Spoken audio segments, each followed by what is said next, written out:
नमस्कार दर्शकों, स्वागत है आप सभी का भारतीय एस्ट्रोलॉजी चैनल पर। मेरा नाम है अर्पित शुक्ला। दोस्तों, इस वीडियो में हम जानेंगे लगन पर किसी भी ग्रह की दृष्टि का क्या प्रभाव होगा, उसके बारे में हम विस्तार से समझेंगे। यदि आप मुझसे कंसल्टेशन लेना चाहते हैं तो स्क्रीन पर दिए हुए व्हाट्सएप नंबर या ईमेल एड्रेस पर मुझसे संपर्क कर सकते हैं। तो आइए शुरू करते हैं अपने इस वीडियो को। सबसे पहले हम समझते हैं लगन क्या है। दोस्तों, जन्म कुंडली के अंदर, जन्म पत्रिका के अंदर सबसे महत्वपूर्ण भाव कोई है तो वह लगन है, क्योंकि यह हम स्वयं को दिखाती है। हमारा व्यक्तित्व कैसा होगा, पर्सनालिटी कैसी होगी, संपूर्ण जीवन कैसा रहेगा। यदि लगन लगनेश कमज़ोर हो गया तो व्यक्ति को जीवन में तकलीफ़ें आती हैं, संघर्ष आते हैं।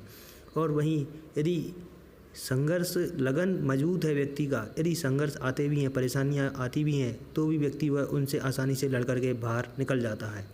दोस्तों, इसके अलावा लग्न के द्वारा हम किसी भी व्यक्ति के व्यक्तित्व के बारे में, स्वभाव के बारे में पता लगा सकते हैं, क्योंकि लग्न आप स्वयं हैं और लग्न के अनुसार ही आपके आकार प्रकार, शारीरिक कदकाठी कैसी होगी, व्यक्तित्व का अंदाज़ा लगाया जा सकता है। आपके स्वभाव से क्रोधी हैं, प्रेमी हैं, अथवा आप अहंकारी होंगे, अथवा आप विनोदी रहेंगे, यानी हंसी मजाक करने वाला स्वभाव होगा, ह्यूमरस हैं, अनुशासन प्रिय रहेंगे, या आप थोड़े लापरवाह होंगे। आप धार्मिक होंगे, दयालु होंगे, चंचल प्रकृति होगी, या आप गंभीर होंगे।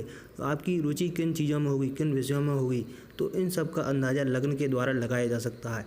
इससे ज्ञात होता है कि लग्न अत्यंत महत्वपूर्ण है और आपकी स्वयं की पर्सनैलिटी के अध्ययन में इसका अत्यंत योगदान रहता है।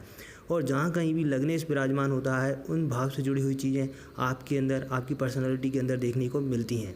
और जब किसी ग्रह की दृष्टि के द्वारा इस पर प्रभाव जाएगा तो वह भी अपनी क्वालिटीज़, अपने गुणों को आपके अंदर ट्रांसफॉर्म करेगा। तो इसलिए इसका प्रभाव आपके व्यक्तित्व पर निश्चित रूप से पड़ेगा। लेकिन इस वीडियो में आपको एक सावधानी रखनी चाहिए, वह है कि जो भी ग्रह दृष्टि दे रहा है वह किस राशि में है और किस नक्षत्र में है, और लग्न में कौन सी राशि है, और लग्न में कौन सा ग्रह मौजूद है, और जो दृष्टि देने वाला ग्रह वह किसके साथ में युतित में तो नहीं है, किसी प्रकार के अन्य संबंधों में तो नहीं है। तो इन सब बातों का आपको थोड़ा ध्यान रखना चाहिए, यानी बेसिक्स ऑफ एस्ट्रोलॉजी आपको पता होनी चाहिए। यदि आपको बेसिक्स नहीं पता है तो कोई बात नहीं, मैंने एस्ट्रोलॉजी फॉर बिगनर्स नाम से एक प्लेलिस्ट बना रखी है, आप उस पर जाकर के उन वीडियोज़ को देख सकते हैं, जिससे आपको एस्ट्रोलॉजी के बेसिक्स काफ़ी आसान भाषा में क्लियर हो पाएंगे। तो सबसे पहले हम बात करते हैं सूर्य की दृष्टि की।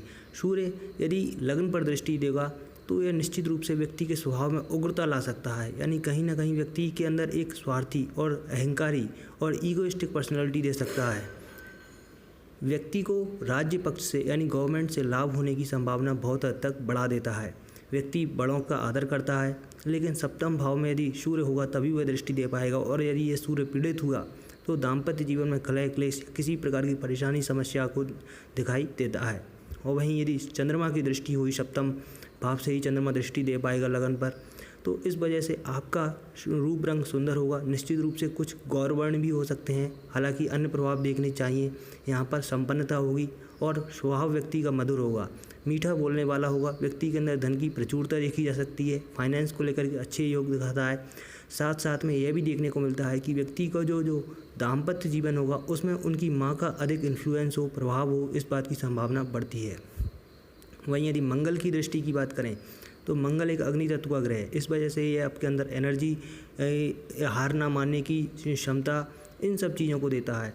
वहीं सप्तमस्त मंगल की दृष्टि होगी तो वो वाणी में कटुता ला सकता है, यानी सातवें भाव से मंगल देख रहा होगा तो वो वाणी में कटुता ला सकता है, नेत्र रोग दे सकता है, दांतों के किसी प्रकार के रोग की समस्या दे सकता है।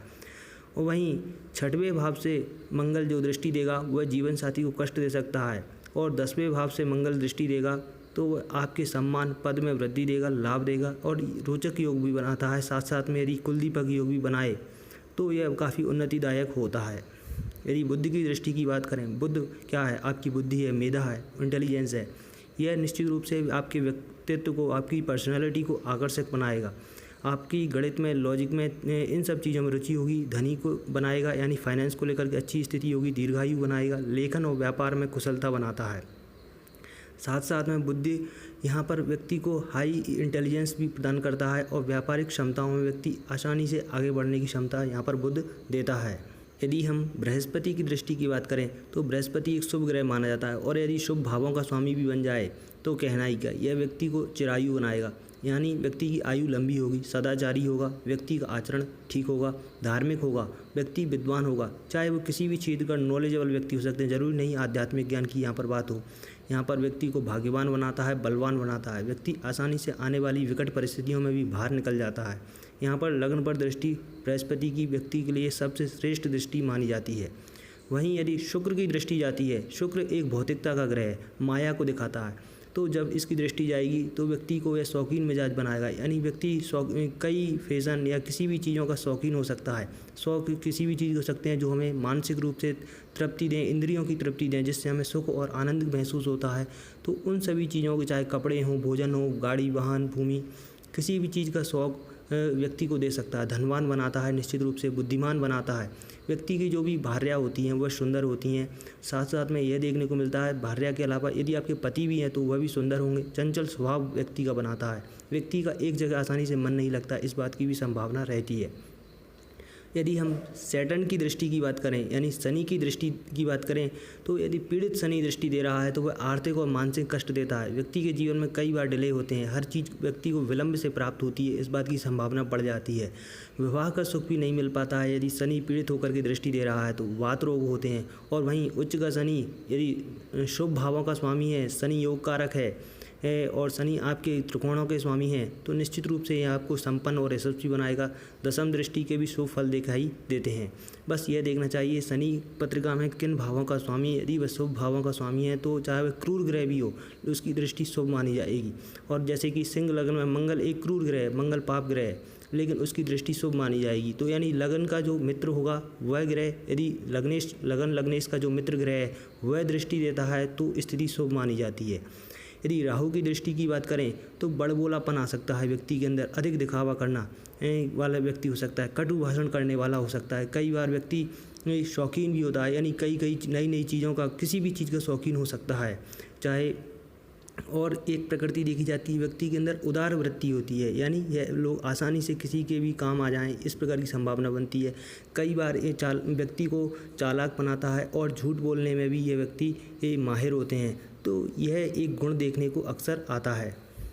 यदि हम केतु की दृष्टि की बात करें तो केतु अपने आप में एक उदासीनता को दिखाता है। यानी केतु की दृष्टि जब भी लगन पड़ जाएगी तो व्यक्ति उदासीन होगा, जीवन के प्रति कहीं ना कहीं एक होपलेस या निराशा की भावना दे सकता है। एक विरक्ति का माहौल जीवन में कई बार केतु की वजह से आ सकता है। रहन सहन भी व्यक्ति का बेपरवाह होता है और शिक्षा में कई बार रुकावट देखने को मिल सकती है। यानी व्यक्ति की जो एजुकेशन है उसमें किसी भी वजह से डिले हो, इस बात की संभावना को बढ़ा देता है। दोस्तों, यह तो हमने 9 ग्रहों की दृष्टि के बारे में जाना, लेकिन यहाँ पर आपको एक बात ध्यान रखना चाहिए। लग्न पर शुभ ग्रहों की दृष्टि फल अधिक हो तो अशुभ ग्रहों की दृष्टि की अशुभता कम होने लगती है। उसी तरह अशुभ ग्रह अच्छे कारक स्थानों के स्वामी होकर प्रबल हैं, वह लग्न पर दृष्टि डाल रहे हैं तो शुभ प्रभाव भी देंगे। जैसे तुला लग्न में शनि यदि चौथे या 11वें भाव से 11वें स्थान से लगन को देख रहा है तो शुभ फल ही प्राप्त होंगे। इसलिए आपको ग्रह की प्रकृति देखना चाहिए, वह कुंडली में फंक्शनल रूप से किस भाव के स्वामी है वह ज़्यादा इंपॉर्टेंट है, बजाय कि नैसर्गिक रूप से वह पाप ग्रह है या दूषित ग्रह है तो यह बात की है। लेकिन वह यदि त्रिकोणों के स्वामी हैं और अच्छी स्थिति में है फिर उनकी दृष्टि शुभ मानी जाएगी। और यदि कोई शुभ ग्रह बृहस्पति भी है, यदि वह आपके लिए द्वादश भाव का स्वामी है या षष्ठेश भी है, उसकी दृष्टि ज़्यादा शुभ नहीं मानी जाएगी। अष्टमेश है तो उसकी दृष्टि में कुछ अशुभता हो सकती है, कुछ रुकावट अड़चनें देखने को मिल सकती हैं। उम्मीद करता हूँ आपको हमारा यह वीडियो अच्छा लगा होगा। यदि वीडियो अच्छा लगा है तो सभी दोस्त लाइक कर दीजिए और वीडियो को शेयर कर दीजिए। आपको जो ट्रू और ऑथेंटिक नॉलेज है एस्ट्रोलॉजी की विद द रीजन्स मैं आपको प्रोवाइड करता हूँ। उम्मीद करता हूँ आपको हमारे वीडियोस अच्छे लगते होंगे, आप इनको शेयर भी कीजिए। साथ में दोस्तों, यदि आप के कोई सुझाव हैं कमेंट सेक्शन में आप बता सकते हैं। Thanks for watching, be happy. आप सभी का दिन शुभ और मंगलमय हो। जय श्री राम दोस्तों।